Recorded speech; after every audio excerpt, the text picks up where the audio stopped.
मैं नारायण अपने YouTube channel पर आप सभी का हार्दिक स्वागत अभिनंदन करता हूं। आज फिर हम उपस्थित हुए हैं आप सभी के सामने आगामी पुस्तकालय अध्यक्ष राजस्थान लाइब्रेरियन ग्रेड 3 संभावित प्रश्न पत्र। आज हमारा दूसरा संभावित प्रश्न पत्र करेंगे, जिसमें हम संभावित 50 प्रश्न पत्रों की सूची आप सभी के सामने लेकर उपस्थित हुए हैं। पिछला जो हमने प्रश्न पत्र तैयार किया था, आप सभी के लिए भरपूर प्यार और सहयोग मिला है। आप सभी ने बहुत अच्छे अच्छे कमेंट्स किए। हाँ, पर कुछ नेगेटिव कमेंट्स भी आए और कुछ नेगेटिव कमेंट्स इस प्रकार रहे, या फिर कुछ नेगेटिव मैसेज जो पर्सनल बॉक्स में मुझे किए गए थे कि सर आपको क्या विद्यार्थियों की पड़ी हैं, आप क्यों अपलोड कर रहे हैं इस प्रकार के प्रश्न, या आप क्यों बता रहे हैं बिना पैसे लिए हुए, इससे कंपटीशन बढ़ जाएगा, ज़्यादा होगा, आपको ज़्यादा है क्या, ये वो। तो आप सभी को, इन सभी को दरकिनार करते हुए, इन सभी नेगेटिव कमेंट्स को श्रद्धांजलि देते हुए चलिए आज की वीडियो की हम शुरुआत करते हैं। जैसे जैसे नेगेटिव कमेंट्स आएंगे वैसे वैसे हमारे वीडियो का दायरा और भी अच्छा और भी जल्दी जल्दी हम सभी प्रैक्टिस सीट आप सभी के सामने लाएंगे। आज के वीडियो का क्वेश्चन फर्स्ट आपकी स्क्रीन पर कुछ इस प्रकार, निम्नलिखित में से कौन सा पुस्तकालय प्रबंधन सॉफ्टवेयर नहीं है। हम यहाँ पर बात कर रहे हैं पुस्तकालय प्रबंधन सॉफ्टवेयर की। निम्न में से नहीं है। 4 ऑप्शन हैं, एलिस फॉर विंडोज़, लिप्सिस, केटमैन और ई प्रिंट्स। तो केटमैन इसमें से एक पुस्तकालय प्रबंधन सॉफ्टवेयर नहीं है, आप ये याद रखिएगा। और आज आपको हमारा ये संभावित प्रश्न पत्र की सीरीज कैसी लगी कमेंट बॉक्स में ज़रूर बताइएगा मुझे।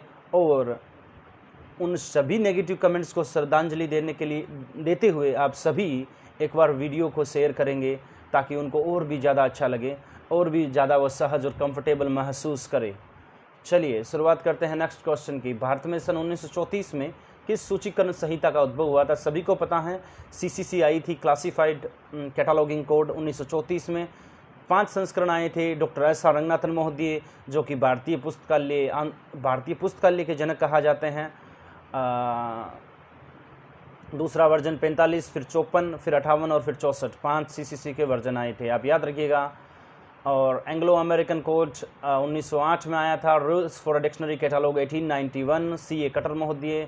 और वेटकिन कोड कब आया था? कमेंट बॉक्स में ज़रूर कमेंट करिएगा। कौन मेरा पब्लिक लाइब्रेरी कहाँ स्थित है? हम सभी को पता है, कौन मेरा पब्लिक लाइब्रेरी चेन्नई में स्थित है। नेक्स्ट क्वेश्चन आपकी स्क्रीन पर कुछ इस प्रकार, अच्छा क्वेश्चन, हरियाणा में सार्वजनिक पुस्तकालय अधिनियम कब पारित हुआ? 1989 में। हरियाणा के साथ एक और राज्य में हुआ था, केरला में, वो भी 1989 में, वो भी आप याद रखिएगा। नेक्स्ट क्वेश्चन आपकी स्क्रीन पर कुछ इस प्रकार, भारत में राष्ट्रीय पुस्तकालय की निम्नलिखित पुस्तकालय अध्यक्ष को उनकी सेवा अनुसार लगाना है कि कौन कब रहे। तो इसका उत्तर देखिएगा, BS केसवन हैं, YM मुल्ले साहब हैं, DR कालिया साहब हैं और KM आसुदुल्ला हैं। तो मैं आपको बता देता हूँ, आसुदुल्ला महोदय सबसे पहले रहे थे राष्ट्रीय पुस्तकालयों की पुस्तकालय अध्यक्ष की बात करें तो। उसके बाद में केशवन महोदय आ गए थे, और उसके बाद में YM मुल्ले और DR कालिया। तो ऑप्शन ए इसका करेक्ट आंसर होगा, KM आसुदुल्ला, BS केसवन, YM मुल्ले और DR कालिया। ये याद रखिएगा आप, ये क्रम भी कई बार पूछा जाता रहा है।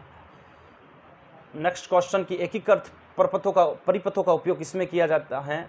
कौन सी पीढ़ी में किया गया था? मतलब IC इंटीग्रेटेड सर्किट की बात हो रही है। तो मैं आपको 5 चीज़ें बता देता हूँ। प्रथम में वैक्यूम ट्यूब, और दूसरे में ट्रांजिस्टर का उपयोग, तीसरे में IC, चौथे में VLIC very large integrated circuit, और 5वें में आर्टिफिशियल इंटेलिजेंस, जो पिछली बार लाइब्रेरियन के एग्जाम में पूछा गया था। एटालियस कब स्थापित किया गया था? तो एटालियस की फुल फॉर्म आप मुझे कमेंट बॉक्स में बताइएगा। स्थापना वर्ष 1969, याद रखिएगा। 5 लॉज ऑफ लाइब्रेरी साइंस का प्रथम बार प्रकाशन अन्नामलाई नगर में, चेन्नई तमिलनाडु में 1931 में हुआ था। 1928 में प्रथम बार उन नियमों को प्रतिपादित किया गया था, और प्रकाशन 1931, याद रखिएगा। विशेष सूची के लेखक कौन हैं? तो विशेष सूची के लेखक EJ कोट्स महोदय हैं, याद रखिएगा आप। यूडीसी में सामान्य एकल के लिए इस्तेमाल किए जाने वाले संयोजक अंक कौन सा है? तो ये अल्टा अल्प विराम है, याद रखिएगा, अच्छा क्वेश्चन है। किस वर्ष इंस्टो का नामांकन निष्क्रिय के रूप में हुआ?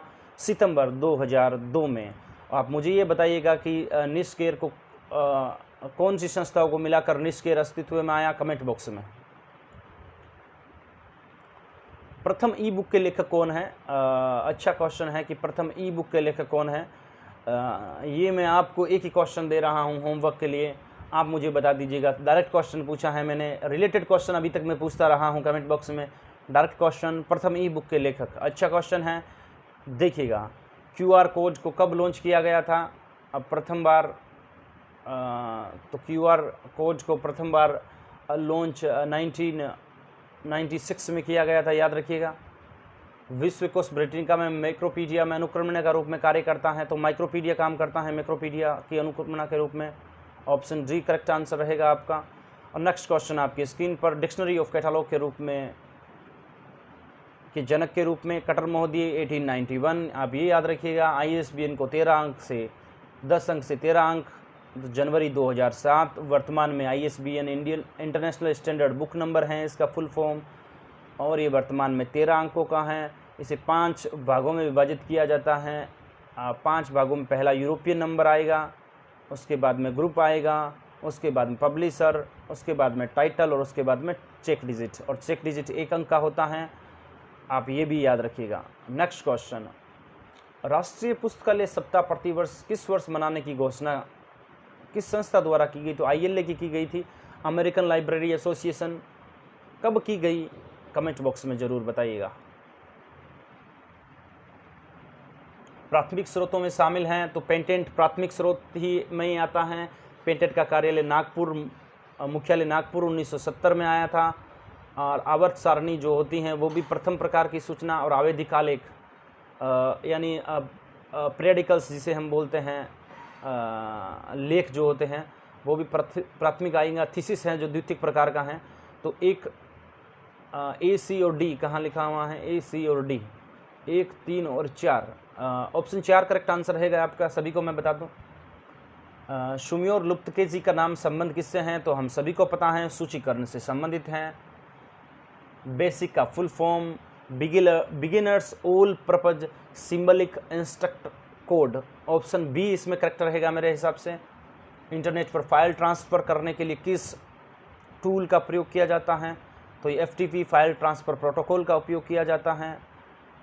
बड़ा इंपॉर्टेंट अच्छा क्वेश्चन, भारतीय पुस्तकालय संघ का गठन 12 सितंबर 1933, बड़ा अच्छा क्वेश्चन था। वर्गीकरण योजना थी जो 1906 में विकसित की गई थी। देखिए, सब्जेक्ट क्लासिफिकेशन 1906 में आया था, द्विबिंदु वर्गीकरण 1933 में, और डेवी दशमलव वर्गीकरण जो 1876 में आया था।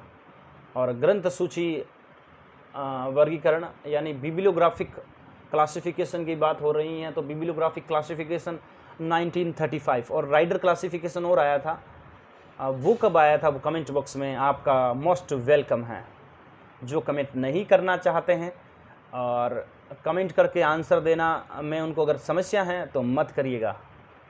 संग्रह विकास कार्य किस विभाग का है? तो ये अधिग्रहण विभाग का है। कलेक्शन डेवलपमेंट, जो भी कलेक्शन पुस्तकालय में आता है, कोई डोनेशन दी हुई बुक या आप भी कोई बुक देना चाहते हैं तो अधिग्रहण विभाग उसको डील करता रहा है। एक पुस्तकालय की त्रिमूर्ति क्या है? तो प्रलेख, उपयोगकर्ता और कर्मचारी। याद रखिएगा, प्रलेख, उपयोगता, कर्मचारी। पिछली बार लाइब्रेरियन के एग्जाम में, KVS के एग्जाम में, NVS के एग्जाम में और नेट के एग्जाम में ये क्वेश्चन पूछा जाता रहा है। नेक्स्ट क्वेश्चन, सूचना तक पहुंच करने के लिए द्वितीयक स्रोत बनाए जाते हैं, तो प्राथमिक स्रोत से द्वितीयक स्रोत और द्वितीयक स्रोत से तृतीयक स्रोत बनाए जाते रहे हैं। मेडलर्स medical literature and retrieval system, तो आप देख लीजिएगा मेडिकल रिट्रायल सिस्टम किस में है? Option B. और इंफॉर्मेशन रिट्रायल किसका शब्द है? कॉल्विन मूवर्स का, ये भी आप याद रखिएगा। गुड्स ऑन कंसाइनमेंट निर्धारण में पुस्तकालय की मदद करता है। GOC हैं वो विदेशी एजेंट और विक्रेताओं के नाम में पुस्तकालयों की मदद करता है। इसमें सारे जो पुस्तकालय एजेंट हैं और जो बाहर आउट ऑफ कंट्री जो भी पुस्तकालय सेल कर रहे हैं उन सभी की सूची होती है, याद रखिएगा। डिलीवरी ऑफ बुक एक्ट 1954, अगर यहीं पर कॉपीराइट एक्ट की बात हो तो 1956, उसमें समाचार पत्र इसमें 1956 में सम्मिलित किए गए थे। और कॉपीराइट बुक एक्ट 1957, याद रखिएगा, करेक्शन मैंने कर दिया है। इंडियन लाइब्रेरी एसोसिएशन के वर्तमान अध्यक्ष, प्रथम अध्यक्ष शहाबत हुसैन। डीबी कुंभर वर्तमान अध्यक्ष, याद रखिएगा आप ये बात। निम्नलिखित प्रणालियों को उनकी उत्पत्ति के क्रम के अनुसार लगाना है। अच्छा क्वेश्चन दे रखा है। Chain indexing POPSI PRECIS quick, POPSI Ganesh Bhattacharya, PRECIS Derek Austin, chain indexing doctor S R. Ranganathan महोदय और क्विक H.P. लुहान 1961, चेन इंडेक्सिंग 1938। तो अब देखते हैं हम। तो देखिएगा, इसमें सबसे पहले चेन इंडेक्सिंग आया था, उसमें उसके बाद पॉप्सी आया था, उसके बाद प्रेसिज आया था ऑस्टिन महोदय का, उसके बाद पॉप्सी, प्रेसिस, पॉप्सी और उसके बाद क्विक। तो ऑप्शन सी करेक्ट आंसर होगा। देखिएगा, दोबारा मैं बता देता हूं, ऑप्शन सी चेन इंडेक्सिंग। और आप मुझे बताइएगा कि प्रेसिज कब आया था और पॉप्सी कब आया था, और मैं बता देता हूं आपको ये क्विक 1961। पहला और तीसरा, चौथा मैंने इसलिए बताया है ताकि आपको मिलाने में सुविधा हो। बाकी दो मुझे आप बताइएगा, दोनों मैं बता सकता हूं, लेकिन ये थोड़ा शर्म आप भी करिएगा, मैं चाहता हूं ऐसा। नेक्स्ट क्वेश्चन, ज्ञान के लिए प्रवेश द्वार के रूप में पुस्तकालय निम्नलिखित में से किस प्रलेख का विषय है? तो ये देखिएगा कि ये पुस्तकालय पर राष्ट्रीय ज्ञान आयोग 2007 का विषय है, और राष्ट्रीय ज्ञान आयोग के प्रथम अध्यक्ष सेम पित्रोदा महोदय थे। पिछली बार राजस्थान लाइब्रेरियन में पूछा गया, एमपी लाइब्रेरियन के एग्जाम में भी यही सेम क्वेश्चन आया था। कंप्यूटर मेमोरी को मापा जाता है, बाइट्स में भी बांटा जा सकता है, केबी में भी और मेगाबाइट में भी, मतलब सभी। शोध गंगा एक भंडार है, शोध गंगा एक ई थीसिस है। ये इल्फिनेट का प्रोग्राम है, ये भी आप याद रखिएगा। नेक्स्ट क्वेश्चन, कौन सा जोड़ा असुमेलित हैं या गलत हैं? यूजिन गारफील्ड साइटेशन इंडेक्सिंग एकदम करेक्ट। एचपी लुहान में ऊपर बता रखा है, क्विक इंडेक्सिंग सही है। Quick indexing HP Luhan I think 1958 होना चाहिए या 1961, दोनों में मुझे कन्फ्यूज़न है थोड़ा, मुझे देखिए दिमाग पे जोर देने दीजिएगा। एस.आर. रंगनाथ, एचपी लुहान की क्विक इंडेक्सिंग 1958, मैंने ऊपर 1961 बता दिया था आपको। 1961 या 1958, तो 1958 रहेगा, आप ध्यान रखिएगा, ठीक है। इतने सारे डाटाज हैं तो थोड़े बहुत आप भी ध्यान रखिएगा कि मैं कोई परफेक्ट नहीं हूँ इस विषय पर। हाँ, ठीक ठाक कमांड रखता हूँ, तो आप सभी के सामने उपस्थित होता रहता हूँ। डेरिक ऑस्टिन पॉप्सी से संबंधित नहीं है, ये पॉप्सी गणेश भट्टाचार्य का है, जो एक भारत की पद्धति है। मिलान करना है, easy question. Connemara public library Chennai, राष्ट्रीय पुस्तकालय Kolkata, Khuda Bakhsh oriental library Patna 1891, Asiatic society library Mumbai 1804। किसने कहा था सूचना एक उत्पाद पर? क्या दोनों हैं? जे मार्टिन महोदय, पिछली बार के एग्जाम में पूछा गया क्वेश्चन। नेक्स्ट क्वेश्चन आपकी स्क्रीन पर कुछ इस प्रकार, निम्नलिखित में से कौन सा सर्च इंजन का घटक नहीं है? तो टीसीपी और आईपी एक ये इंटरनेट प्रोटोकॉल के प्रकार हैं, न कि सर्च इंजन के प्रकार हैं। सूचकांक, स्पाइडर और खोज तंत्र एक सर्च इंजन के प्रकार हैं। निम्नलिखित में से कौन सूचना का नेटवर्क नहीं है? बड़ा अच्छा question. INFLIBNET information library network 1991, Gandhinagar Gujarat. OCLC online computer library center, पहले ओयू लाइब्रेरी कंप्यूटर सेंटर नाम था, 1961। DELNET developing library network 1988। Bharat का प्रथम संगठित पुस्तकालय नेटवर्क माना जाता है। वैसे तो कैलिबनेट माना जाता है। कलकत्ता पब्लिक लाइब्रेरी नेटवर्क 1986, ये 88 में आया था, लेकिन ये संगठित पहला है। इंडोनेट कभी आपने भी नहीं पढ़ा था और शायद मैंने भी नहीं पढ़ा है। मुख्य मेमोरी दो प्रकार की, रैम और रोम। रोम रीड ओनली मेमोरी स्थायी होती हैं, और रैम रैंडम एक्सेस मेमोरी अस्थायी होती हैं। इनको उत्पत्ति के क्रम के अनुसार आप सभी रट चुके होंगे। चलिए कुछ मैं और कुछ आपको बताने हैं ग्रंथ सूची वर्गीकरण, यानी बिब्लियोग्राफी क्लासिफिकेशन की बात हो रही है। डेवी डेसिमल 1876, ऊपर मैं बता चुका हूँ ग्रंथ सूची वर्गीकरण के बारे में। कांग्रेस का पुस्तकालय वर्गीकरण 1904, universal decimal classification 1905, UDC Henri La Fontaine और पोल आउटलेट महोदय द्वारा दिया गया। हेनरी लो फाउंटेन को नोबेल पुरस्कार भी दिया गया, ये भी आप याद रखिएगा। नेक्स्ट क्वेश्चन आपकी स्क्रीन पर कुछ इस प्रकार, निम्नलिखित में से आप देख लीजिएगा, मिला लीजिएगा कि कौन सा होगा। मैंने आपके सन बता दिए हैं। निम्नलिखित में से कौन सबसे अच्छी गुणवत्ता वाले ग्राफिक्स का उत्पादन करता है?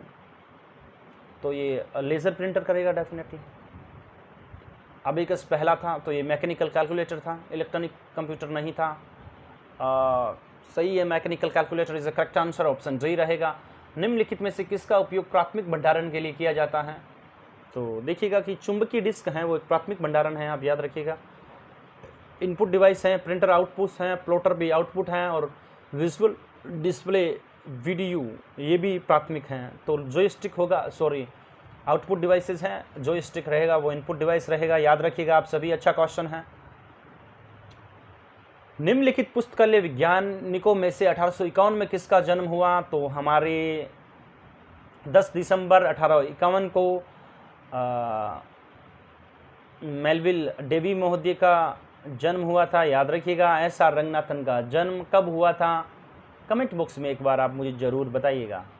और जे.डी. ब्राउन का संबंध किस पुस्तकालय वर्गीकरण पद्धति से है, ये भी आप बताइएगा।